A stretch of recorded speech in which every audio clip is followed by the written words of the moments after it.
was done very well. And that is the restoration of what, sir?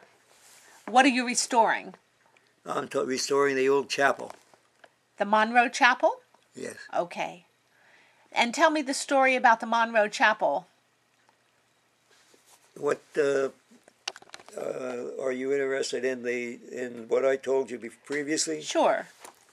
Well, when I remember and was looking up the Bordner background at the request of the man here, I ran across, there was one Bordner family living back in Monroe Valley. There was a log cabin there, and his newer home was built right alongside of it. If I can recall, I think the foundation of the log cabin may still be visible there. But I can't think of the name of the Bordner family, but I can come up with that later. But back in 1953, the 5th Infantry Division was shipped to Indiantown Gap Military Reservation for training prior to going overseas. This, of course, brought many, as I'd call them, camp followers.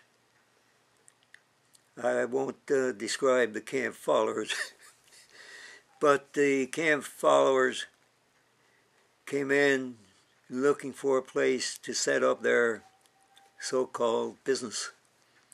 The interior of the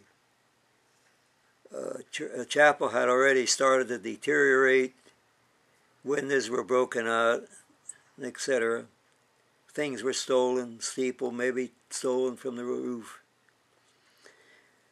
But the females came in and gutted the building, and they set up their headquarters inside the building. So to feed themselves, they wanted the garden facing the chapel. Excuse me. Facing the chapel, the left side of the church was part of the cemetery. The camp followers stripped the tombstones. The bases may still be there. I know some of them are. The bases of the tombstones were taken, the bases of the tombstones should be still there. They're probably still down in the ground.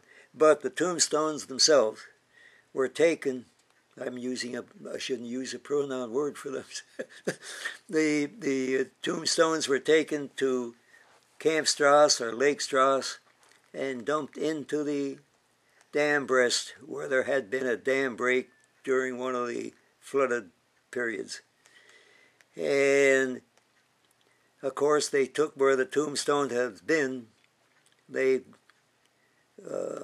cultivated that and raised various vegetables or crops, whichever you want to call, to feed themselves.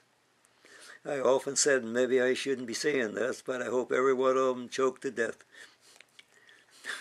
That's a very interesting story. Now, it wasn't against the law, or the people weren't upset that their relatives' tombstones were taken away? See?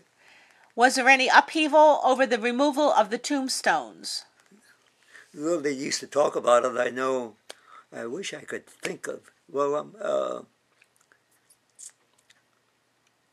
I wish I could think of the.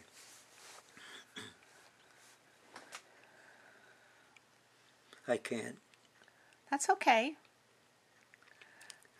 But I know one of the men who had a business in Lickdale, some of his descendants may still be over there.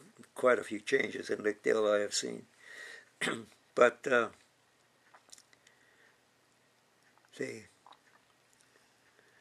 that's all I can say. It was a shame, because even though you may not have been able to decipher what was carved into those stones after years, hundreds of years, I